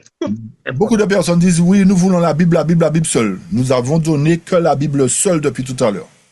Voilà. Et la Bible a une section côté qui s'appelait à représenter. Et nous avons montré dans la Bible ce que la pluie représente véritablement. Nous montrons la signification de la pluie aussi. Nous avons montré ce que signifie la pluie réellement. Et nous faisons comparaison Israël ancien temps et Israël aujourd'hui. Nous avons fait la distinction entre Israël d'antan et Israël moderne aujourd'hui. Nous avons parlé pour Israël moderne aujourd'hui. Là, nous nous adressons à Israël moderne aujourd'hui. Et nous avons ni testament ancien, aussi testament nouveau. Et pour cela, nous avons utilisé l'Ancien et le Nouveau Testament. Et tous les deux parlent le même langage. Et les deux parlent le même langage, chers amis. Donc nous allons continuer aussi. Donc nous poursuivons à nouveau. Pour nous retrouver un système spirituel là maintenant avec nous. Pour en revenir maintenant sur l'aspect spirituel avec vous. Nous allons continuer encore Joël chapitre 2. On revient dans Joël 2, versets 23 à 27, chers amis. Soyez heureux donc, vous enfants de Sion. Réjouissez-vous dans le Seigneur votre Dieu, car il vous a donné la première pluie modérément. Il fera descendre sur vous la pluie, la première pluie et la dernière pluie au premier mois.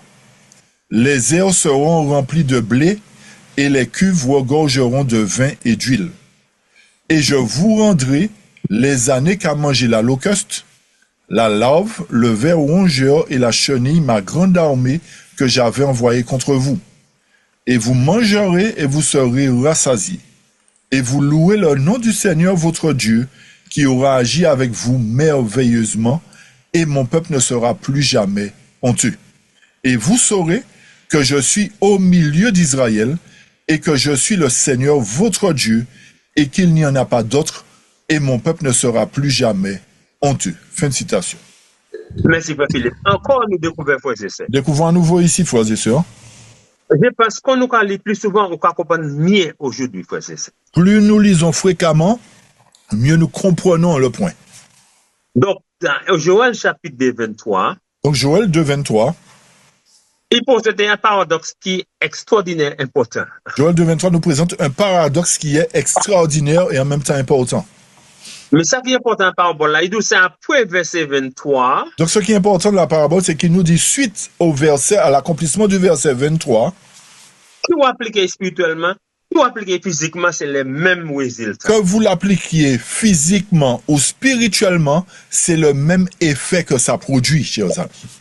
Pourquoi? Parce qu'après verset 23. Pour quelle raison? Parce qu'après le verset 23, il produit verset 24, verset 26, verset 27. Après le verset 23, les versets 24, 25, 26 et 27 ont produit des fruits. Ça a apporté des fruits.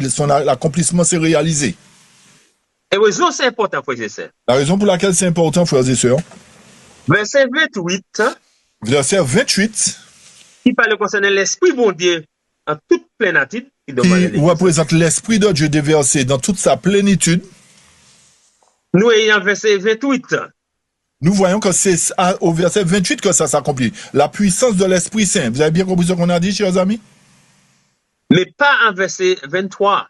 Mais la puissance de l'Esprit Saint n'est pas représentée dans le verset 23, chers amis. Nous voulons lire, nous faisons ça la semaine passée pour bien comprendre les thèmes. On a lu cela la dernière fois, sabbat dernier, mais c'est pour vous amener à une claire compréhension de ce sujet. Donc, si verset 23, frère Philippe, puis nous lisons ça la dernière fois. Donc, si le verset 23 que nous avons lu la dernière fois, c'est après ça, bon Dieu, vide l'esprit, le tout cher. C'est après, en fait, c'est après l'accomplissement du verset 23 que l'Éternel a déversé son esprit sur toute chair. Ça veut dire, verset 23, il y a l'autre application, frère. Ça veut dire que le verset 23? Ça veut dire que le verset 23, ok, a une autre application que le verset 28. Voilà, c'est une autre signification aussi, frère. Donc ça voudrait dire qu'il y a deux significations distinctes là. On veut tout le monde bien comprendre ça. Avez-vous bien compris cela, chers amis? Nous voudrions que vous compreniez. Il y a des gens qui n'ont pas compris. Il y a des gens qui n'ont pas compris. On reprend. Nous disons verset 23, frère Philippe. Nous disons que le verset 23 mentionné ici. Après, on applique porter verset 24, 25, 26, 27. Après que le verset 23 ait trouvé son accomplissement, c'est-à-dire les deux pluies tombent, ça produit des fruits au verset 24, 25, 26, 27. Et verset 28 dit après verset 23, 24, 25, 27, après ça là. Donc le verset 28 nous dit maintenant après cela, c'est-à-dire après le verset 23, 24, 25, 26 et 27. Voilà, l'Éternel dit inviter l'esprit, moi, la toute chair. J'ai affiché le texte, verset 28. L'Éternel dit que c'est après cela, c'est-à-dire après verset 23, 24, 25, 26, 27, que je déverserai mon esprit sur toute chair. Est-ce que tout le monde bien comprend ça, frère Philippe, avant de nous continuer? Je vais dire qui sont ceux qui n'ont pas compris. Je vais faire, ce sera plus simple. Qui sont ceux qui n'ont pas compris, frères et sœurs? Parce que l'esprit en est toute chair, c'est pas un verset 23, mais un verset 28. C'est clair, c'est pas ça qu'il lit là. Alors, il y a quelqu'un qui n'a pas compris. Ok, on reprend, frère John. Nous dit après verset 23, 24, 25, 26, 27. Donc, après le verset 23, 24, 25, 26, 27, chers amis, l'Éternel dit qu'il vide l'esprit, il est toute chair. L'Éternel nous dit au verset 28 que c'est après les pluies, après les fruits qu'on produit, qu'a produit la première et la deuxième pluie, qu'il va déverser son Esprit Saint en puissance sur toute chair. Et mon content, frère Philippe, nous faisons un petit débat ici, semaine passée, pour les gens bien compris la signification. Et je suis heureux qu'on ait pris un petit temps la semaine dernière pour apporter des explications sur cela. On a l'esprit qui était dans le temps, la Pentecôte sur les disciples. Donc l'Esprit Saint qui s'est déversé sur les apôtres à l'époque des apôtres. Et qui disait, ça nous quoi dit là, ça qui est écrit en Joël. Et Pierre disait, ce que vous voyez là, c'est ce qui était écrit dans Joël.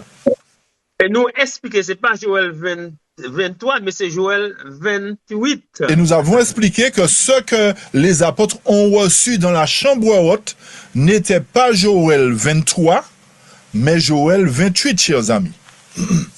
La distinction là, c'est ça. Donc, nous voyons encore une fois une claire distinction entre les deux. Et c'est pour ça que la Bible est claire, frère Philippe. Et donc, la Bible est claire, chers amis. C'est après verset 23. Donc, c'est après le verset 23. 24, 25, 24, 25, 26, 27, jusqu'à 27. Et après ça, la Bible a dit. Donc le texte nous dit c'est après l'accomplissement des versets 23 à 27, après ça, il va déverser son esprit sur toute chair. La Bible est claire, ça n'a pas de discussion. Ça. La Bible est claire, il n'y a pas de discussion sur ça. Malgré tout, il y a des gens qui n'ont pas compris. On reprend. Okay. On reprend. Nous disons, si l'on verset 23. Nous disons que d'après les versets 23 qui sont affichés ici, la verset 23, 24. Je reprends verset 23 à 27, chers amis. Écoutez bien attentivement. La pluie, je vais dire un point. Selon l'aspect physique de Joël 2, les pluies sont là pour arroser les grains qui sont plantés dans le but que les grains grandissent premièrement et ensuite mûrissent dans le but d'être moissonnés. Spirituellement parlant maintenant, vu que la pluie représente l'instruction ou encore la parole de Dieu, et vu qu'il y a deux pluies, une qui fait grandir et une autre pour faire mûrir. Il nous faut comprendre ici que ces instructions que nous recevons ont pour objectif de nous faire porter des fruits, selon les versets 24, 25, 26, 27, concernant l'aspect spirituel. D'accord? Donc, la parole de Dieu doit nous amener à grandir spirituellement dans la connaissance de Dieu. OK? Ça, c'est l'aspect de la première pluie. Et concernant la seconde pluie, elle va finaliser l'œuvre de Christ en nous. C'est-à-dire qu'à travers toute la connaissance représentée par la première et la seconde pluie, le grain, c'est-à-dire l'être humain, chaque personne individuellement qui se laissera arroser par la pluie de Dieu ou encore par les pluies, c'est-à-dire par les instructions pures de la parole de Dieu, ils grandiront, ils seront aptes à être scellés pour la moisson, pour les greniers célestes. D'accord? Donc, ce qui revient à dire aussi qu'il y a là une distinction à faire entre Joël 2, 23 à 27, qui est d'abord l'instruction que nous devons recevoir, et Joël 2, verset 28 et suivant, qui est la puissance pour accomplir des miracles une fois que nous serons arrivés au stade de maturité, une fois que la parole de Dieu, c'est-à-dire la pluie, aura fait son travail en nous, dans nos cœurs.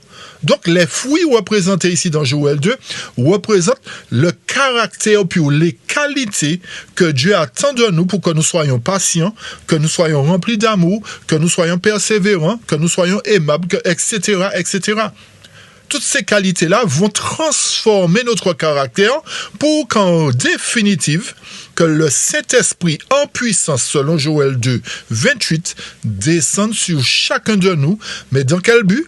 Dans le but d'aller proclamer le message au monde entier une fois que nous, c'est-à-dire les grains, nous serons conformes à l'Éternel par rapport aux deux pluies que nous avons reçues en amont. D'accord, chers amis? Donc, j'espère que là, le sujet devient plus clair. Est-ce que nous bien comprendre ça, professeur? Est-ce que là, maintenant, nous avons bien compris les versets 23 à 27? Est-ce que nous avons bien compris ces points, chers amis? Ça, nous découvrons là, professeur, selon le texte là. Selon le texte que nous venons de lire. C'est verset 23 qui a produit, verset 24, 25, 26, 27. C'est le verset 23 qui amènera les grains, la nourriture à maturité. Ça va produire verset 24, 25, 26, 27. Tout mettez spirituellement, tout mettez physique, c'est verset 23 qui a produit le résultat. Que soit ça, vous prenez l'aspect physique ou spirituel, la pluie produira les mêmes effets, chers amis. Est-ce que nous comprenons ça? Est-ce que c'est clair là? Est-ce que c'est clair? Amen. Ok, très bien. C'est ça qu'il est écrit. C'est ce qui est écrit. Oui, Raymond. Attends, John, Raymond, oui. C'est très clair. Ok, très bien. Mais on n'a pas eu d'explication sur le premier mois. Pas de problème. T'inquiète, il n'y a pas de souci, on va venir. T'inquiète pas, on va aborder tous les détails. Très bien. Merci. Je t'en prie, Raymond, il n'y a pas de souci. Voilà, c'est tout bien compris. Donc, si tout le monde a bien compris les versets 23 à 27. Voilà, c'est 23 qui produit, ouais, c'est ça. Donc, rappelez-vous que c'est les pluies du verset 23 qui ont produit la nourriture. Voilà, et puis après ça, verset 28, qui a vidé l'esprit, elle est toute chair. Donc, une fois que les versets 23 à 27 ont trouvé leur accomplissement, après que nous ayons atteint le stade de maturité, puisque c'est l'aspect physique et spirituel, une fois que nous aurons atteint l'aspect spirituel, c'est là que le verset 28 se produira, chers amis. Est-ce que vous avez bien compris cela, chers amis? Nous insistons, hein? Vous voyez comment nous insistons? Oui, Yvonne? Est-ce que je peux expliquer pour voir si on a compris? Si toi, tu as compris. Oui, si moi j'ai compris. Quand je dis ça, c'est pour aider aussi mes frères et sœurs, parce que des fois on peut avoir des limites. Ok, vas-y. Donc, le verset, à partir du verset 23, les les pluies, la pluie ou les pluies. Les pluies, c'est ça? Oui. Sont là pour nous amener à maturité. Donc, dans ces pluies-là, il y a la première qui fait éclore le grain. D'accord? La deuxième pour amener à maturité. D'accord? Donc, l'ensemble nous emmène jusqu'à avoir un bon fruit, jusqu'à ce qu'on soit emmagasiné de au stade final, voilà. Au stade final, voilà. Et à partir du verset 28, on reçoit l'Esprit de Dieu qui est la puissance. Amen. C'est ça? Amen. Voilà. C'est exactement ça, tu as tout compris. Est-ce que je peux dire un truc? Oui, vas-y. Voilà, vous allez me corriger, mais j'étais en train en écoutant la sœur, j'étais dans une pleine réflexion, et je me disais, est-ce que on peut associer, c'est-à-dire que quand on prend l'exemple des disciples dans la chambre haute, avant d'être dans la chambre haute pour recevoir l'Esprit en puissance, lorsque le Seigneur Jésus a passé les 40 jours avec eux, est-ce qu'on peut considérer que ces 40 jours, ils recevaient en fait de la pleine nourriture? Est-ce qu'on peut l'associer? On peut l'associer avec le verset 23 à 27. Exactement. Donc voilà. Est-ce qu'on peut, voilà. Et après, maintenant, lorsqu'ils ont reçu, donc le Seigneur est parti et le Seigneur leur a dit d'attendre jusqu'à ce que le verset 28 s'accomplisse, mais seulement une partie du verset 28 qui s'est accomplie sur les disciples. Amen. Voilà. Et là, maintenant, de nos jours, maintenant, nous, cette pluie, en fait, elle est en train de tomber. C'est ce que nous faisons cet après-midi. Voilà. Donc, nous recevons cette pluie. C'est à chacun d'entre nous de pouvoir la manger, la dévorer, tu vois, et la mettre en pratique jusqu'à ce que nous puissions être prêts pour que le verset 28 puisse s'accomplir afin de terminer l'œuvre. Amen. Donc, quand on reçoit cette puissance, c'est pour nous amener à prêcher ce que nous avons reçu, enfin, pour aider les autres. Amen. Exactement, c'est ça. Amen. Très bien. Vous avez compris, gloire à Dieu. Est-ce qu'il y a de ceux qui n'ont toujours pas compris, frères et sœurs? Oui, frère John? Nous avons continué, nous rentrons en détail là, fort après ça, mais là, nous arrivons. L'heure est arrivée. On allait entrer dans d'autres détails. Vous avez compris, chers amis. On a pris le temps, c'est pas grave. On va poursuivre la prochaine fois. Mais au moins, on espère que ces points que nous avons touchés avec vous sont suffisamment clairs là déjà. Voilà, notre heure est arrivée. Nous mettrons un terme à notre partage du jour, en espérant que le sujet a été suffisamment clair concernant la pluie, ce qu'elle représente. Nous avons montré qu'il s'agit de l'instruction de la parole de Dieu. Autrement dit, toute l'instruction, le début que nous recevons à notre baptême, à partir de notre baptême, jusqu'à un certain temps, et le reste de la prophétie, le reste de l'explication de la pluie, qui représente l'aspect prophétique, on va dire, et justification par la foi, en fait, en réalité, qui va nous permettre de grandir, d'atteindre le stade où nous serons scellés véritablement. Donc, que l'Éternel nous aide, que l'Éternel nous bénisse et que nous puissions continuer à réclamer cette pluie du Seigneur, comme Zacharie nous l'ordonne, hein. Demandez à l'Éternel la pluie, ne vous confiez plus en l'homme, mais confiez-vous en l'Éternel, demandez-lui et il fera pleuvoir sur chacun de nous les instructions qu'il a pour chacun, afin que nous puissions grandir pour les greniers célestes. Alors, soyez bénis, chers amis, et que nous puissions, par la grâce de Dieu, nous retrouver la semaine prochaine pour la suite de notre étude. À bientôt et que l'Éternel vous garde une fois de plus. Amen. Amen.